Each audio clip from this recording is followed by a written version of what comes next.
Hello guys, good evening. Welcome back to my channel. Can you guys hear me? Hello Ankita, good evening. Hello Sakshi, hello Pratibha.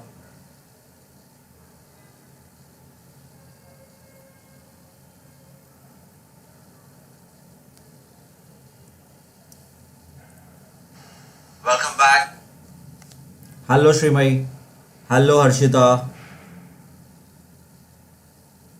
Hello Ayush. Good evening Adarsh. Hello Soham.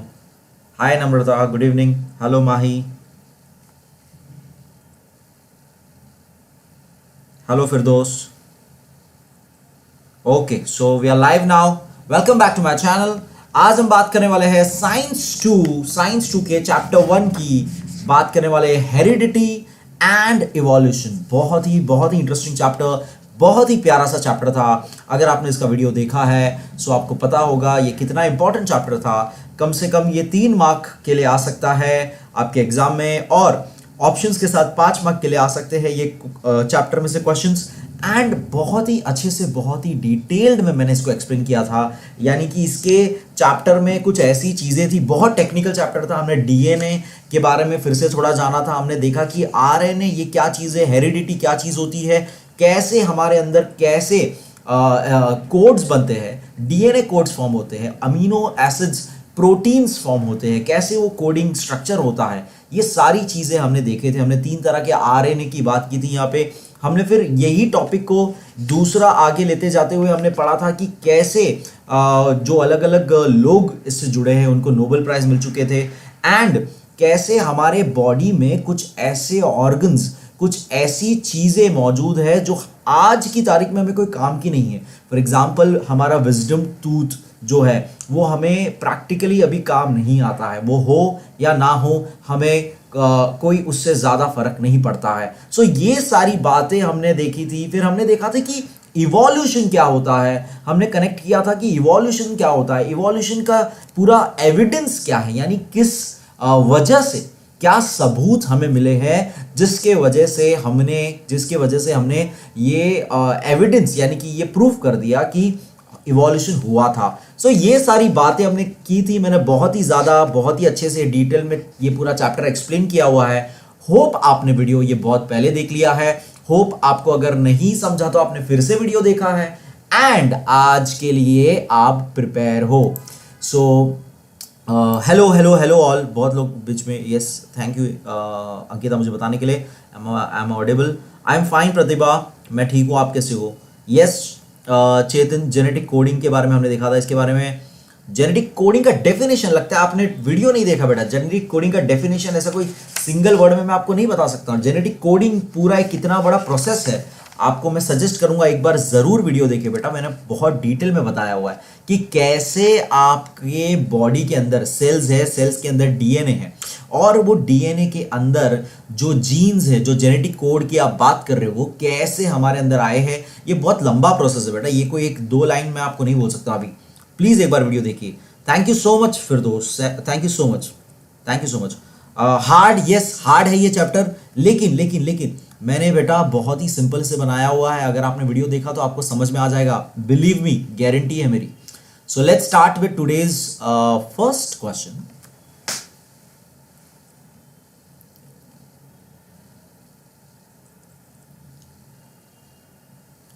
Darwin has published a book titled dash. तो सबसे पहले Darwin जी की किताब जो उन्होंने publish की थी उसका नाम क्या है? बहुत ही सिंपल सा, बहुत ही बेसिक सा क्वेश्चन यहां पे।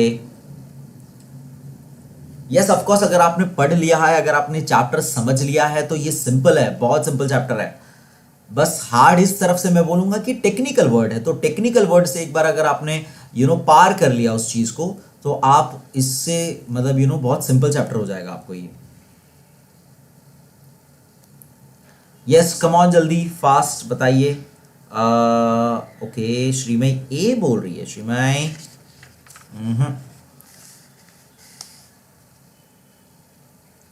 एंड साक्षी डी बोल रही है, एंड तो Sakshi, Ankita and Namrata. So Sakshi and Ankita and Namrata, इन्होंने सही जवाब दिया है स्टार्टिंग के 3। बाकी श्रीमयी जी आपका आंसर रॉन्ग हो गया। D is the correct answer बेटा, origin of species is the correct answer, origin of species is the correct answer. Okay, Shreya Verma मैं आपको सजेस्ट करूंगा, आपने वीडियो देखा हुआ है ये, फिर भी अगर आपको नहीं समझा है तो एक बार रीडिंग करिए चैप्टर को और वीडियो देखिए पार्ट पार्ट में, यानी कि एक एक पेज जैसे मैं एक्सप्लेन करते जा रहा हूं, आप तभी वीडियो पॉज करिए, टेक्स्ट बुक रीड करिए और उसको, उस इंपॉर्टेंट पॉइंट्स को नोट डाउन करें, उसको 3-4 बार रीड करें। रीड करने का मतलब सिर्फ एक बार 2 लाइन रीड करना नहीं होता बेटा, रीड यानी उसको समझते हुए जाना कि ये बात सर ने अभी जो बोली वो बात मुझे टेक्स्ट में पढ़ के समझ में आती है कि नहीं। ओके, तो वो एक बार मैं आपको सजेस्ट करूंगा technique. Okay, so the correct option is guys, बहुत लोग ने गलत ऑप्शन दे दिया, डी आंसर है, ए नहीं है, डी आंसर है, ओरिजिन ऑफ स्पीशीज किताब का नाम है, बहुत लोग ने गलत आंसर दे दिया। सो ध्यान दीजिए प्लीज, इंपॉर्टेंट चैप्टर है ये एंड मैं नहीं चाहता हूं कि आप रॉन्ग करें। नेक्स्ट क्वेश्चन देखेंगे हम लोग, the proof for the fact that protein synthesis occurs through dash was given by George Biddle and Edward Tatum। तो किस चीज का प्रोटीन सिंथेसिस किस चीज का होता है वो इन 2 महारथियों ने बताया था। बहुत ही सिंपल, बहुत ही इजी आंसर है। अगेन अगर आपने पढ़ा हुआ है तो आपको ये बड़े आसानी से आएगा। यस युवराज, अगर आपने डी आंसर दिया तो वेरी गुड बेटा। ओके, नेक्स्ट आंसर दीजिए अभी। Namrata says genes, Vinay says genes, Ankita says genes. Okay, सभी लोग को ये आंसर पता है, मतलब very good. The correct answer is A, A is the correct answer. Second का आंसर ए है, genes is the correct answer. Genes का प्रोटीन सिंथेसिस से ये होता है, ये पूरा इन दोनों ने बताया था, इसीलिए इसने अंदर हमने टॉपिक में पढ़ा है जेनेटिक कोडिंग के बारे में। ए इसका आंसर है, याद रखिएगा सब लोग। रामकृष्ण हाय, आपने मुझे पहले हाय बोला था, मैंने शायद वो देखा था बट मैं बोल नहीं पाया था। Hi hi hi. Third question देखेंगे, transfer of information from molecule of DNA to mRNA is called dash. तो अब जरा ध्यान दीजिए, हमने देखा था आरएनए के 3 प्रकार, उसमें से mRNA यानी mRNA मतलब कौन होता है, मैसेंजर आरएनए जो है उस तक डीएनए मॉलिक्यूल से जो इंफॉर्मेशन ट्रांसफर होती है उसको हम क्या कहते हैं। बहुत बहुत सिंपल आंसर। अगर आपने वीडियो देखा है आपको ये आंसर तुरंत आ जाएगा। अगर आपने वीडियो देखा है आपको आंसर तुरंत आ जाएगा। वेरी गुड, बहुत तुमने मुझे आंसर दे दिया। साक्षी का मुझे सबसे पहले दिख रहा है। प्लीज अपना क्वेश्चन नंबर, सब लोग ऑप्शन के साथ सिर्फ ऑप्शन मत लिखिए, क्वेश्चन नंबर भी लिखिए, बहुत लोग के आगे पीछे आता है, ठीक है। 3C transcription, 3C। Very good, तो सभी ने ऑलमोस्ट सही आंसर दिया है। ट्रांसक्रिप्शन कहा जाता है जब पहली बार डीएनए मॉलिक्यूल जो है, सेल के अंदर जो डीएनए मॉलिक्यूल है वो आरएनए mRNA को अपना कोड बताता है, उस चीज के ट्रांसफर को कहते हैं हम ट्रांसक्रिप्शन, यानी स्क्रिप्ट की तरह लिखा जा रहा है। मैंने बहुत अच्छा डायग्राम पूरा बना के दिखाया, मैंने बहुत सारे इमेजेस इस्तेमाल किए हैं, प्लीज एक बार ये वीडियो देखिएगा। श्रीमय बेटा आपका आंसर ये रॉन्ग हो गया बेटा, ध्यान रखिए। And hello Angad, hello. So इसका आंसर थर्ड का आंसर सी है, याद रखिए सब लोग प्लीज।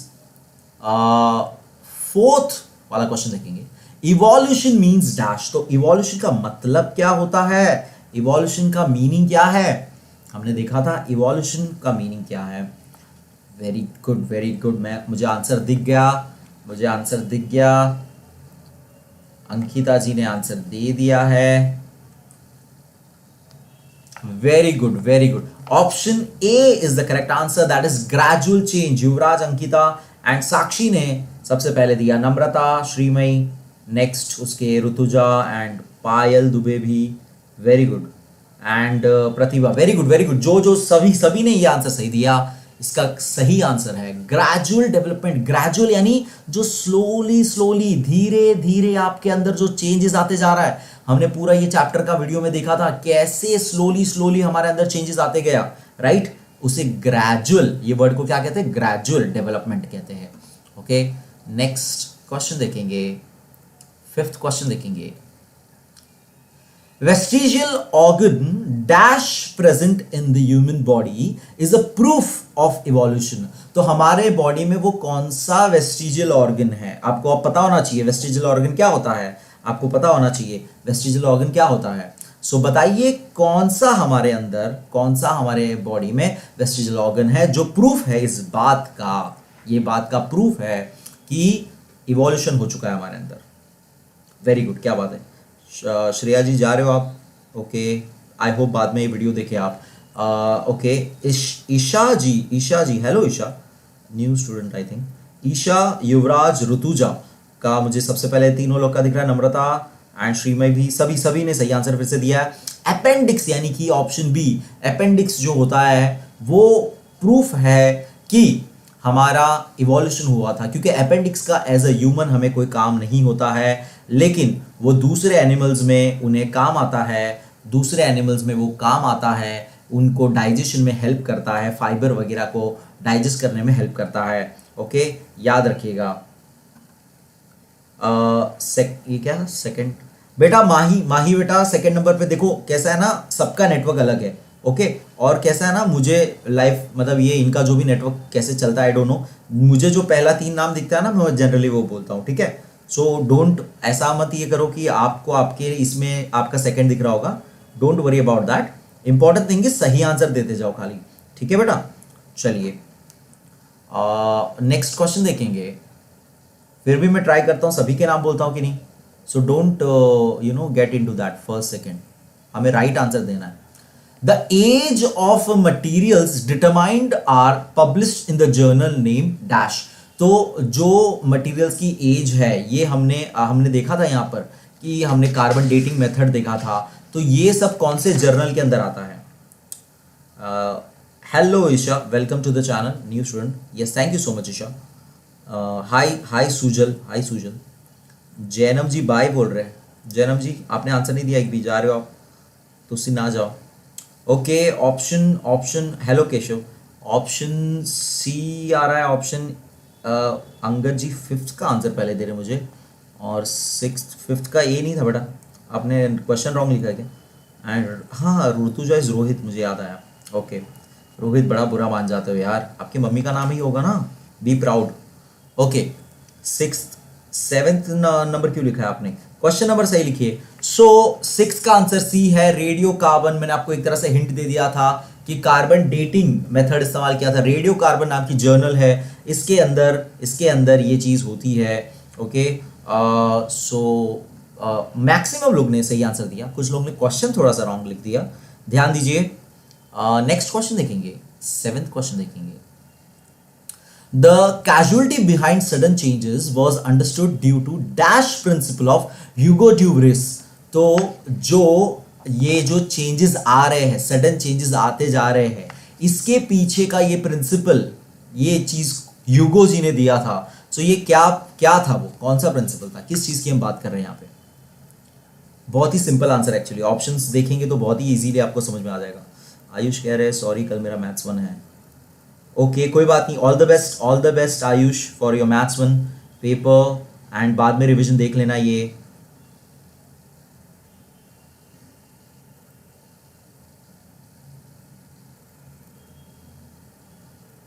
इंडियन ट्रेडिशन अपना अलग ही चले जा रहे हैं यहाँ पे। अच्छा, बहन का नाम है ना, तो ठीक है, बहन का नाम आपको अच्छा नहीं लगता क्या? ओके, आंसर दीजिए। वेरी गुड, बहुत लोगों ने आंसर दे दिया, D, very good, D70, very good. The correct answer is mutation. The correct answer is mutation is the correct answer. Very good guys, very good, mutation is the correct answer, very good. Next question देखेंगे, 8th question देखेंगे। The dash man evolved about 50,000 years ago। तो हमने देखा था इसमें last में एक topic था जिसके अंदर हमने अलग अलग इवोल्यूशन एज के हिसाब से देखा था कि इंसान कैसे कैसे एज में कैसे कैसा होके इवॉल्व होके बना, पूरा अच्छा खासा फोटो था, बहुत अच्छा सा इसके अंदर। सो यहां पे पूछे 50,000 years ago कौन इवॉल्व हुआ था? ऋषिकेश जी, एक ही 2 बार आप अगर आप आंसर लिखोगे तो काफी होगा। ओके, सबसे पहले मुझे नम्रता का आंसर दिख रहा है, फिर मुझे माही डी कह रही है, माही बेटा रॉन्ग आंसर, डी आंसर नहीं है। ओके, विनय, नम्रता एंड रोहित, रोहित हर बार लिखे जा रहा है भाई रोहित भाई रोहित। इतना ऑफेंड मत हो जाओ यार। करेक्ट आंसर, बहुत लोग ने गलत ऑप्शन दे दिया यार, क्या कर रहे हो? ध्यान दीजिए, लगता है किसी ने ये चैप्टर अच्छे से नहीं पढ़ा है, बहुत ही कंफ्यूजन कर दिया है। देखो मैं आपको एक बात बोल रहा हूँ, आपको जब बहुत सारे टेक्निकल चीज याद रखना कंपलसरी हो जाता है तो आपको कोई भी वो चीज लिख लिख के याद करनी है। सिंपल सी बात है, याद रखो, कोई भी चीज लिख लिख के पढ़ी जाती है। उसको अगर मेमोराइज करना है आपको तो उसको लिख लिख के किया जाता है। तो प्लीज प्लीज आप ये जितने भी हमको एज ग्रुप के हिसाब से अलग अलग थे, मॉडर्न मैन बोलो, क्रो मैग्नो बोलो, या होमोसेपियन सेपियन बोलो, या जो भी अलग अलग थे, निएंडरथल्स से, सबका अच्छे से एज ग्रुप लिखिए और एक चार्ट जैसा बना के पढ़िए ताकि आप याद रख सके। इसका सही आंसर ए था, क्रो मैग्नॉन करके मैन जो था वो बहुत ही फास्ट रेट में इवोल्यूशन हुआ था। अफ्रीका, एशिया एंड यूरोप ये जगह पे ये पाया गया था। ओके, सो याद रखिएगा। नेक्स्ट क्वेश्चन देखेंगे, 9th क्वेश्चन देखेंगे।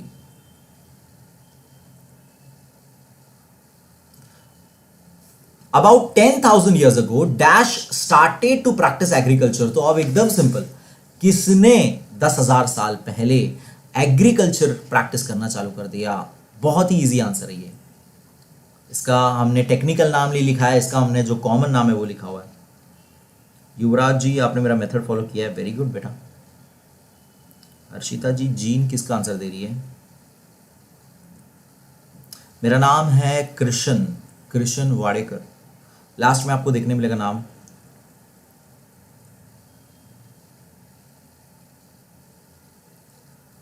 अंगद जी, क्या हुआ? इग्नोर क्या हुआ? इग्नोर किसको कर रहा हूं मैं? किसी को इग्नोर नहीं कर रहा हूं यार। ओके, साक्षी जी ने आंसर अपना हटा दिया जबकि वो सही आंसर था। तो श्रीमय का पहला आंसर दिख रहा है, युवराज का दिख रहा है, फिर रोहित का गलत आंसर है। सही आंसर है विनय, श्रीमय, युवराज स्टार्टिंग में दिख रहे, ऋषिकेश एंड राज, इन्होंने कुछ लोगों ने गलत दे दिया। करेक्ट आंसर है B, wise man, homo sapiens sapiens guys. Invention of agriculture उन्होंने चालू किया था। ये लोग ने कैटल रेयरिंग करना चालू किया था, कल्चर डेवलप किया था, सिटी सिविलाइजेशन, सेटल्ड लाइफ चालू कर दिया था। Homo sapiens sapiens, the wise man. 10,000 साल पहले हम फॉर्म हुए थे, याद रखिएगा। इसका करेक्ट आंसर था वाइज मैन। प्लीज प्लीज सभी लोग अच्छे से ये चैप्टर मैं आपको एडवाइस करूंगा, फिर से रीड करिए, नोट्स बनाइए एंड हो सके तो फिर से वीडियो देखिए आपको अगर कोई कंसेप्ट नहीं क्लियर हुआ है तो, वरना reading normal textbook reading करिए अच्छे से। 10th क्वेश्चन देखेंगे, dash can be considered as the first example of a wise man. तो अभी वाइज मैन का पहला एग्जाम्पल क्या हो सकता है, ये क्वेश्चन है। वाइज मैन का पहला सेपियन का मतलब स्मार्टनेस के लिए हम लोग ने वर्ड यूज किया हुआ, वाइजनेस के लिए यूज किया हुआ।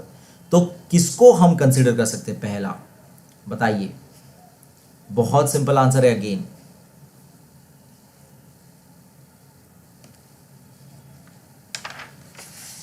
मैं बेटा मुंबई से बिलोंग करता हूं बेटा। ये सब क्वेश्चन आप बाद में पूछ सकते हो, अभी आप आंसर दीजिए। ओके, मुझे आंसर क्वेश्चन लिखा है कि नहीं किसी ने? 10B अंकिता बोल रही है, विनय 10B बोल रहा है एंड युवराज जी ने डी बोला है। Okay sir, please reduce portion कर। यस, पार्थिवी रिड्यूस पोर्शन है बेटा, कंफर्म है बेटा, उसमें कोई शंका नहीं है। 25% रिडक्शन के वीडियोस मैंने बनाए हैं, देख लीजिएगा। साक्षी ने बोला डी, श्रीमय ने बोला D and Sujal, Rohit.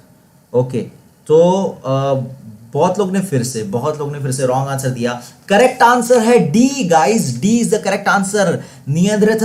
Neanderthals बहुत ही इंटेलिजेंट थे, उन्हें हम पहला वाइज मैन का मेंबर मानते हैं। ये लोग अपराइट चलना सीखे थे, इनका ब्रेन एनलार्ज हो चुका था और अच्छी तरह से इनका ब्रेन डेवलप हुआ था और इन्होंने ही फायर यूज करना चालू किया था करीब 1 लाख साल पहले। अफ्रीका, एशिया, यूरोप में इनके शव मिले गए थे। याद रखिएगा गाइस, ये मैं आपको सारी बातें फिर से थोड़ी बोलते जा रहा हूं मैं, ताकि आपका ये वीडियो देखे थोड़ा सा वो रिवीजन वैसा ही हो जाए, क्योंकि आप लोग थोड़े रॉन्ग आंसर दे रहे हो। सो प्लीज ध्यान दीजिए गाइस, ध्यान दीजिए। राज जी आपका नाम लिया जाएगा, बार बार लिया जाएगा अगर आप आंसर देते रहे। चलिए, dash is a connecting link between Annelida and arthropoda. तो हमने ये आगे के चैप्टर में ऑलरेडी पढ़ा, ओके, और ये पहले ही हमको पूछ लिया गया था कि क्या वो लिंक है। एनिलिडा जो एनिमल किंगडम के अंदर क्लास है, आर्थ्रोपोडा जो क्लास है, उनके बीच में क्या लिंक है जिसको देखकर हम कहते हैं कि इवोल्यूशन हुआ है भैया। चलिए, ये मार्च 19 में भी पूछा गया था क्वेश्चन। वेरी गुड, क्या बात है। सही आंसर अंकिता, आज बहुत रॉन्ग आंसर दे रहे हो अंकिता। अंकिता बेटा, पढ़ा नहीं आपने क्या? युवराज जी कहते हैं बी, नम्रता कहती है बी, साक्षी बी, राज कह रहे ए। राज आपका आंसर रॉन्ग है बेटा। Vinay B, Krish B, hello Krish, Parthivi B, very good. बाकी सभी ने आंसर राइट दिया है। The correct answer is B, parapithecus. ये लिंक हो गया एनिलिडा एंड आर्थ्रोपोडा, क्योंकि इनके अंदर दोनों की सिमिलैरिटीज हमने देखी थी, दोनों चीज का सिमिलैरिटीज हमने देखा था, जिसके वजह से हमने उन्हें लिंक के अंदर फीचर किया है। अगर आपने वीडियो देखा है तो आपको ये सारी बात समझ में आएगी कि मैंने कितना आपको उसके अंदर डिटेल में बताया कि सेगमेंटेड बॉडी जो हमने देखा था एनिलिडा के अंदर, and trachea, respiration and circulatory system जो देखा था आर्थ्रोपोडा के अंदर, ये दोनों चीजें मौजूद है पेरिपेटस के अंदर। तो ये हमारा लिंक हो जाता है, कनेक्टिंग लिंक, जो हमारा एक एवोल्यूशन का एविडेंस का काम करता है। सो प्लीज सब लोग ध्यान दीजिए, and correct answer is B. Okay, 12th question देखेंगे, 12वां सवाल आपके सामने ये रहा। Dash 1000 years ago the human brain was sufficiently evolved to call him wise men। तो आप कह रहे कितने हजार साल पहले की बात है कि हम कह सकते हैं कि इंसान का दिमाग उतना डेवलप हो चुका है, इवॉल्व हो चुका है कि हम उसे वाइज मैन कह सकते हैं। Again very simple answer, very simple answer.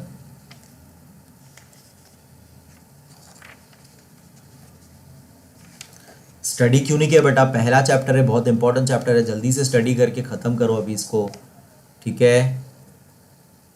Study कर लो इसको, ठीक है? चलिए, वेरी गुड, वेरी गुड, बहुत लोग सही आंसर दे रहे हैं मुझे। नम्रता जी ने इस बार रॉन्ग आंसर दे दिया। जनरली नम्रता जी का फर्स्ट आंसर होता है।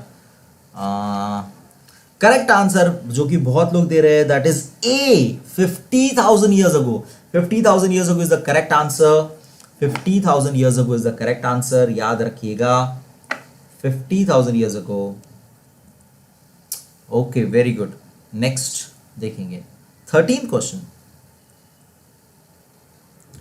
The process by which the gene in the nucleotide suddenly changes its position is called dash।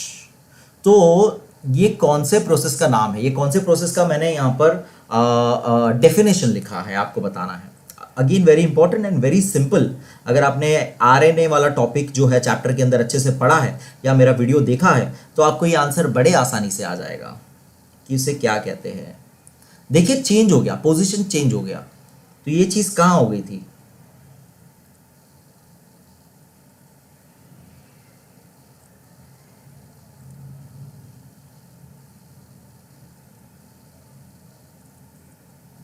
चलिए, ये आपके बोर्ड एक्टिविटी शीट में भी दिया है। बहुत लोग सही आंसर दे रहे हैं, कुछ लोग ने इसमें भी गलत आंसर दे दिया, या मुझे पता नहीं वो लोग डी लिखने जाते बी लिख देते, या बी लिखने जाते डी लिखने जाते। मैं सोच के थोड़ा सा कंफ्यूज हो जाता हूं। Correct answer is D, mutation is the correct answer.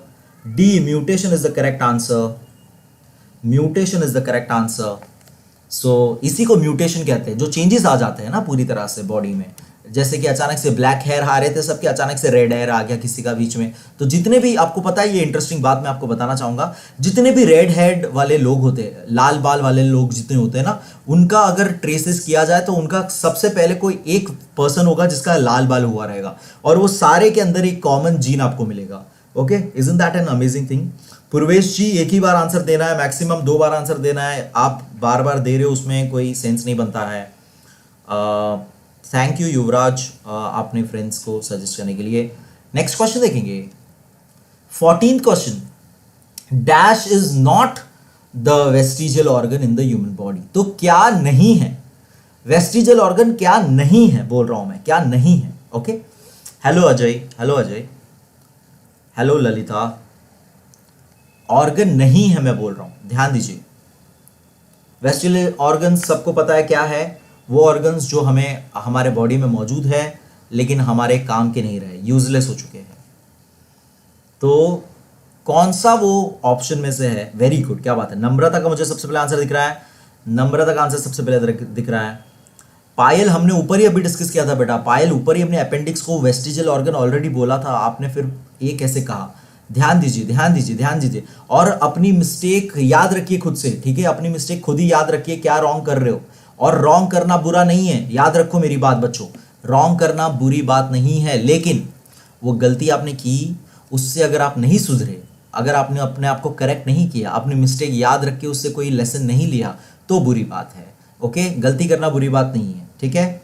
So correct answer है सी, कैनाइन। कैनाइन हमारे दांतों को कहा जाता है। हमारे दांतों में आज भी हम, है ना, ड्रैकुला जैसे दांत होते, दोनों दोनों तरफ होते कि नहीं होते? मैंने वीडियो में बहुत अच्छे से सब समझाया हुआ है, canine and everything, you know. So जानवरों को भी होते हैं, अभी हमें भी होते हैं कैनाइन। चीज़ें चबाने चबाने लाइक खींच के काटने काम आती है हमें, कैनाइन, कैनाइन से काटते हैं हम। सो नेक्स्ट क्वेश्चन देखेंगे। अच्छा, अब ना मैंने रखा है ट्रू और फॉल्स रखे हैं, आपको यहाँ पे बताना ट्रू या फॉल्स है, और फिर थोड़ा सा रीजन हम डिस्कस करेंगे इसका, ठीक है? राज, आप पहले में ही मर जाओगे, ऐसे मत करो। पहले मैंने दिया था, पहले मैंने दिया था, क्या कर लोगे? सही आंसर देते जाओ बस खाली। मैं बोल रहा हूं आपको, यहाँ पे नेटवर्क के हिसाब से जिसका जो पहले दिखता है मैं उसका नाम लेता हूं, तो उसमें भी आप दिक्कत है। पहले दिया था, जब आपका नाम बोला तब तो आपने रॉन्ग बोला था। Hello Ansh, new to the channel, welcome to the channel. इस चैनल पे आपको सारे आपके एसएससी के सभी चैप्टर्स मिलेंगे, सभी सब्जेक्ट के, सबसे बड़ी बात सभी सब्जेक्ट के मिलेंगे। मैंने सारे सब्जेक्ट कवर किए हैं एंड बहुत ही ज़्यादा डिटेल्ड एंड ईजी। इंपॉर्टेंट बात, ईजी कर देता हूँ मैं चीज़ें, ये मेरी क्वालिटी है। सो अंश, आई होप आपको अच्छा लगे। जो भी वीडियो देखो आप कमेंट करिएगा ताकि मुझे पता पड़े। चलिए बताइए, यहाँ पर ट्रू और फॉल्स बताना है। यहाँ पे आपको ट्रू और फॉल्स स्टेट करना है। पहला क्वेश्चन आपको दिख रहा है ट्रू और फॉल्स का। The Mesozoic era was dominated by a variety of mammals, true और फॉल्स? चलिए, ओके, नाउ सबसे पहले आंसर मुझे युवराज का दिख रहा है, फिर विनय का दिख रहा है, फिर साक्षी मुझे 15th वाला आंसर दे रही। 15th, अच्छा 15th मत बोलो बेटा, 1 बोलो उसको। ट्रू लिखा, टी लिखा हुआ उसने। नम्रता फॉल्स, रोहित से ट्रू। ओके, सो सबसे पहले तो ये आंसर फॉल्स है। मेसोजोइक एरा के अंदर रेप्टाइल्स का डोमिनेशन था, रेप्टाइल्स का डोमिनेशन था। फॉल्स, फॉल्स आंसर है ये, फॉल्स आंसर है, ट्रू नहीं है, फॉल्स आंसर है ये। ओके, याद रखिए सब लोग, मेसोजोइक एरा में reptiles dominated by variety of reptiles. Okay, next question देखेंगे। It takes thousands of years for a useful structure to disappear. तो जरा ध्यान दे, क्वेश्चन को जरा तोड़ो बेटा, क्वेश्चन को जरा समझो वो क्या कह रहा है। वो कह रहा है कि यूजफुल वाले जितने भी आपके ऑर्गन्स है, स्ट्रक्चर है, वो डिसअपियर होने को हजारों साल लगते हैं। तो जरा सोचिए इसके ऊपर, जरा सोचिए।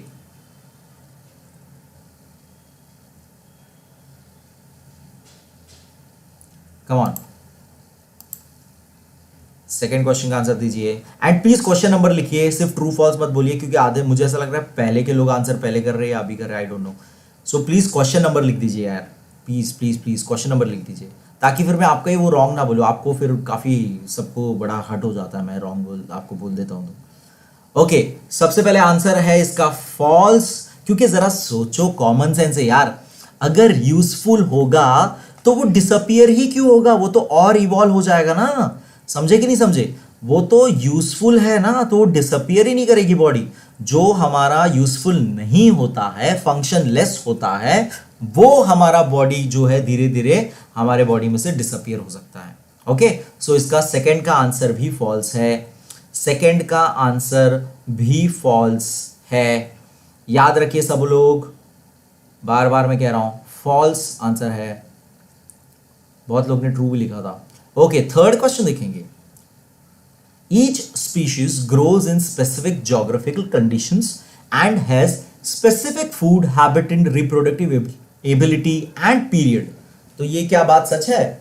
ये कह रहे हैं कि हर स्पीशीज को एक पर्टिकुलर स्पेसिफिक उनका कोई जोग्राफिकल लोकेशन कंडीशन होता है और उनकी कुछ आदतें होती है, उनका कुछ खाना पीना होता है, रहना सहना होता है और रिप्रोडक्शन की उनकी एबिलिटी होती है। क्या ये बात सच है? नम्रता का आंसर अगेन देखो, मुझे नम्रता का आंसर दिख रहा है, फिर गायत्री, वेल हेलो गायत्री, कहां थे आप? श्रीमयी का दिख रहा है एंड श्रवणी, विनय, वेदांत, शिवेश, अंकिता, सभी ने लाइन से सही आंसर दिया है। सभी ने लाइन से सही आंसर दिया है। True, very good, perfect, true is the correct answer. क्योंकि यस, हर एक स्पीशीज का जोग्राफिकल कंडीशंस एक स्पेसिफिक होता है, वो उसी फूड हैबिटेंट और रिप्रोडक्टिव एबिलिटी में रहता है, राइट? जैसे फॉर एग्जांपल पोलार बेयर है ना, पोलार बेयर वो हमें पोलार रीजन्स में ही मिलेंगे, राइट? सो उनका ये आप एग्जांपल से याद रख सकते हो। ट्रू है इसका answer, very good. Next question देखेंगे, फोर्थ क्वेश्चन देखेंगे। Humans walking with upright posture were confined only to Africa during the prehistoric period। तो अब भी हमने ऊपर बात की MCQs के टाइम पे कि upright posture वाला कौन था, सीधा चलने वाला कौन था। तो ये बोल रहे हैं कि क्या सिर्फ, मैंने आपको कंट्रीज के नाम भी बताए थे, कॉन्टिनेंट्स के नाम भी बताए थे, कहाँ कहाँ वो मिले थे। तो ये कह रहा है कि अफ्रीका में ही प्री हिस्टोरिक पीरियड के टाइम पे मिला था। ध्यान दीजिए क्वेश्चन पे।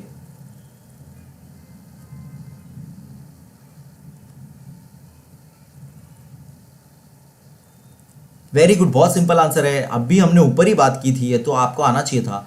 मुझे विनय का आंसर पहला करेक्ट वाला विनय का दिख रहा है, वेदांत फिर दिख रहे हैं, राज जी आपका थर्ड नंबर पे दिख रहा है, लेकिन रॉन्ग आंसर है बेटा, ट्रू नहीं है आंसर, ये फॉल्स है आंसर इसका, फॉल्स है गाइस इसका आंसर। अभी हमने ऊपर बात की, क्या अफ्रीका सिर्फ अफ्रीका में ही मिला था क्या?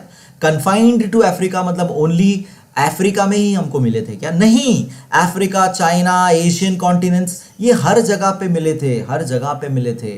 आपको ये चीज समझनी है, थोड़ा क्वेश्चन का मीनिंग समझना है। ये कह रहा था कि क्या सिर्फ अफ्रीका में ही मिले थे हमें? क्या सिर्फ अफ्रीका में ही मिले थे हमें? नहीं, ऐसा नहीं है, सिर्फ अफ्रीका में मिले थे। ओके, सो अपराइट मैन जो था, चाइना, इंडोनेशिया, ये सब जगह पे हमें मिले थे। ओके, सो याद रखिए इसका आंसर फॉल्स था। फिफ्थ क्वेश्चन देखेंगे। Industrial society was established about 200 years ago. तो ये कह रहा है कि इंडस्ट्रियल सोसाइटी जो है, जहां पर हम फैक्ट्रीज, इंडस्ट्रीज, ये सब हमारा इंडस्ट्रियलाइजेशन सब आ चुका है, क्या ये 200 साल पहले ही आई हमारे यहाँ पे? Hello neon into Shiva, shout out तब मिलेगा बेटा जब आप आंसर्स दोगे। मैं सामने से दे दूंगा शाउट आउट, आपको बोलने की जरूरत ही नहीं है, मैं सबका नाम बोलता हूँ जो जो आंसर करते रहता है। चलिए, बहुत सिंपल आंसर है ये, तो ऐसे ही आ जाना चाहिए यार, पढ़ा नहीं रहेगा तो भी आ जाना चाहिए, ये आंसर ऐसा है।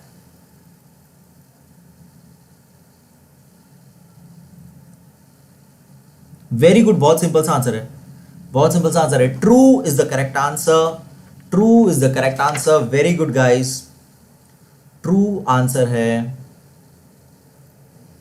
कि after the development of specialization of human brain बहुत अच्छी तरह से डेवलप हो गया, वो साइंस एंड टेक्नोलॉजी में इन्वॉल्व होने लग गया, इंडल्ज करने लग गया अपने आप को, और इसी के साथ हमने डेवलपमेंट करते हुए हम लोग इंडस्ट्रियलाइजेशन पे आ चुके। आंसर ट्रू है इसका।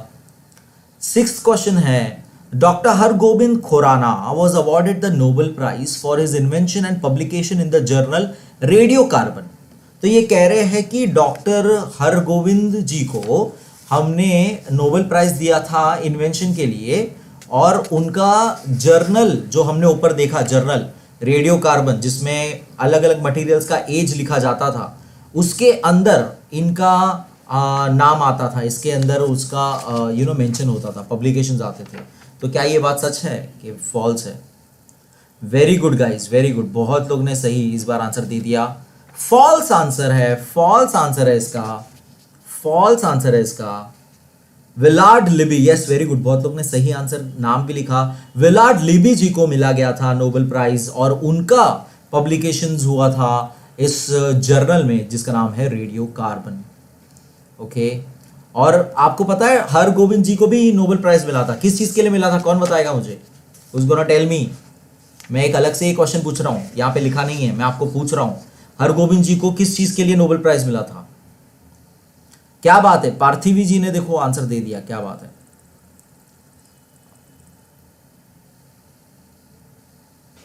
20 अमीनो एसिड्स, वेरी गुड। उन्होंने ट्रिपलेट कोडॉन का जो पूरा हमने कंसेप्ट देखा, ट्रिपलेट कोडॉन्स का कंसेप्ट उन्होंने, उसके लिए उन्होंने बहुत सारा डिस्कवरी किया था और 20 अमीनो एसिड्स का उन्होंने हमें ये किया था। Very good, triplet codon, very good guys, बहुत अच्छा। Bye Yuvraj, see you tomorrow. Hope भी आप बाद में देख लेंगे रिविजन। नेक्स्ट क्वेश्चन देखेंगे, 7th क्वेश्चन देखेंगे। It seems that invertebrates have slowly originated from vertebrates. तो ऐसा लग रहा है, ये कह रहे, ऐसा लगता है कि इनवर्टिब्रेट्स जो है वो धीरे धीरे वर्टिब्रेट्स में से आए हैं। तो जरा आप समझिए इनवर्टिब्रेट्स और वर्टिब्रेट्स का मीनिंग क्या होता है। अगर मैं आपको ये बता दूंगा जो आपको पता होना चाहिए तो आपको आंसर समझ में आ जाएगा, तो मैं अभी आपको नहीं बताऊंगा, आप बताइए मुझे पहले आंसर।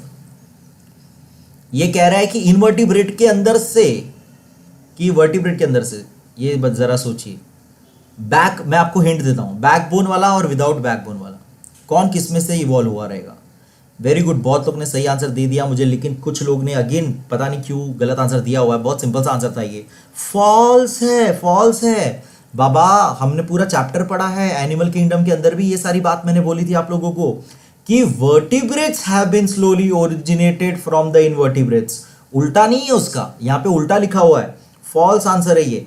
तो याद रखिएगा ये कि स्टार्टिंग में प्रिमिटिव टाइप ऑफ जो ऑर्गेनिजम्स थे वो धीरे धीरे कॉम्प्लेक्स में जाते हैं, ना कि कॉम्प्लेक्स में से वो प्रिमिटिव यानी कि स्टार्टिंग में जाता है, राइट। तो याद रखिएगा ये इनवर्टिब्रेट्स और वर्टिब्रेट्स यानी बैकबोन, विदाउट बैकबोन वाले और बैकबोन वाले। नेक्स्ट क्वेश्चन देखेंगे, 8th क्वेश्चन देखेंगे। The decaying process of C12 that is carbon 12 method जो हमने पढ़ा था, occurs continuously from the dead remains of living organisms। तो ये कह रहा है कि कार्बन 12 का जो प्रोसेस है वो मरे हुए चीजों में से कंटिन्यू होते रहता है। तो क्या ये बात सच है? C12 कह रहा है ये,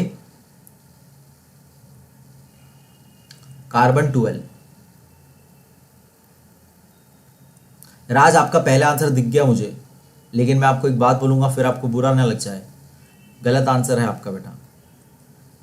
रोहित का सही आंसर दिख रहा है मुझे, नम्रता, अंकिता रॉन्ग कर दिया अंकिता ने। कंफ्यूजन वाला था यहाँ पे, ध्यान देना था। आंसर यहाँ पर देखिए क्या कंफ्यूज किया गया है उन्होंने C12 लिख के। देखो बच्चों, कार्बन का तो 12 ही होता है, कार्बन 14 हमारा आइसोटोप है, कार्बन 12 तो नॉर्मल एलिमेंट है, कार्बन 14 हमारा आइसोटोप है। डिकिंग प्रोसेस ऑफ C14 कंटिन्यूस होता है बेटा, C12 तो रेडियो एक्टिव ही नहीं है ना। तो फॉल्स आंसर है बच्चों, फॉल्स आंसर है ये। हमने ये कितनी जगह पढ़ा है कार्बन के बारे में, यहाँ पे कंफ्यूज करने के लिए उन्होंने C12 लिखा था, वरना उसे हम कार्बन बेसिकली बोलते हैं। ये रेडियो एक्टिव ही नहीं है ना। यस रोहित, वेरी गुड बेटा। ज़रा ध्यान दीजिए गाइस, ध्यान दीजिए, बहुत वर्क करने का ज़रूरत है। मुझे लगता है आज तक का, अभी तक का सबसे ज़्यादा रॉन्ग किसी का हुआ तो यही चैप्टर में लग रहा है मुझे। 9th क्वेश्चन देखेंगे। The theory of natural selection which mentions survival of fittest is given by Lamarck.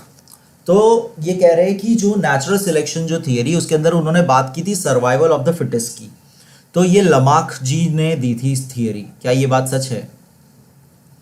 क्या पहली बात आपको पता है क्या नेचुरल सिलेक्शन थियरी लमार्क ने दी थी क्या? हेलो क्रिश, अब बेटा आंसर करते जाओ, चलो। वेरी गुड, फॉल्स आंसर है, ट्रू नहीं है अमन, ट्रू नहीं है बेटा, फॉल्स है। पहली बात, ये थियरी लेमार्क की है नहीं, लेमार्क का लेमार्किज्म था। प्लीज आज मैं आपको रिक्वेस्ट करता हूं, प्लीज वीडियो फिर से देखिए सब लोग।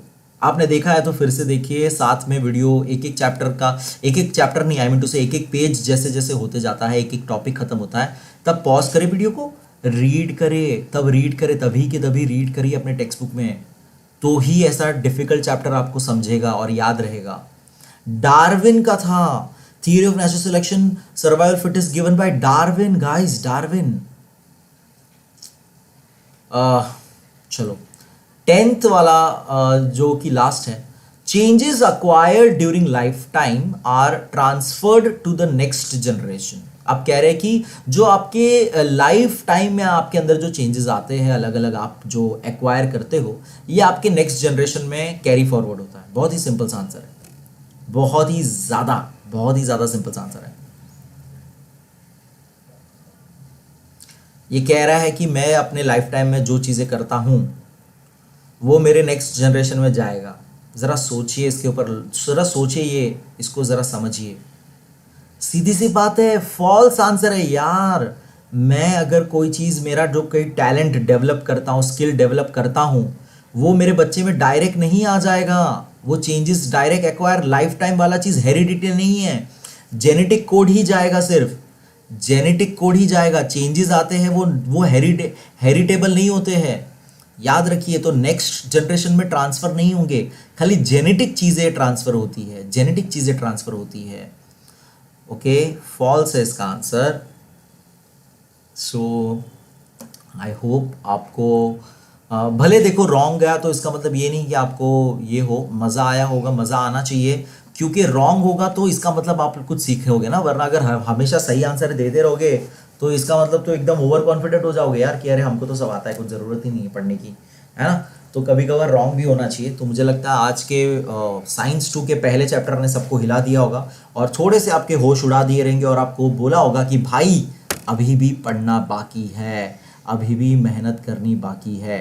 ओके, सो लाइक करिए गाइस, शेयर करिए, सब्सक्राइब करिए, एंड कोई डाउट्स हो, कोई बात करनी हो, ईमेल करिए, इंस्टा पे फॉलो करिए, टेलीग्राम का ग्रुप ज्वाइन करिए। And thank you so much everyone, thank you so much guys. हम इसी तरह से बढ़ते रहे। And love you all, take care everyone, and thank you so much once again, thank you so much. Good night guys, good night. कल हम लोग करेंगे, भूल ही जाता हूँ मैं बोलना, कल हम लोग करेंगे नेक्स्ट क्या चल रहा है हमारा, ज्योग्राफी चल रहा है ना। हाँ, ज्योग्राफी का जो भी नेक्स्ट हमारा चैप्टर है वो करेंगे, ठीक है। तो देख लेना। फर्स्ट लाइफ था ईशा। आई एम ग्लैड आप हमारे साथ जुड़े हैं ईशा। ज़रूर सारे वीडियोस देखिए बेटा, एंड पढ़िए, keep learning, keep sharing, keep smiling guys. Thank you so much Ankita, thank you so much, bye everyone, and thank you so much सब लोग रिप्लाई करने के लिए। एंड सॉरी की कोई बात नहीं अंकिता बेटा, देखो मैं बस बोल रहा हूँ आपको, गलती करो चलेगा, लेकिन वो गलती अपनी याद रखो, उससे कुछ सीखो।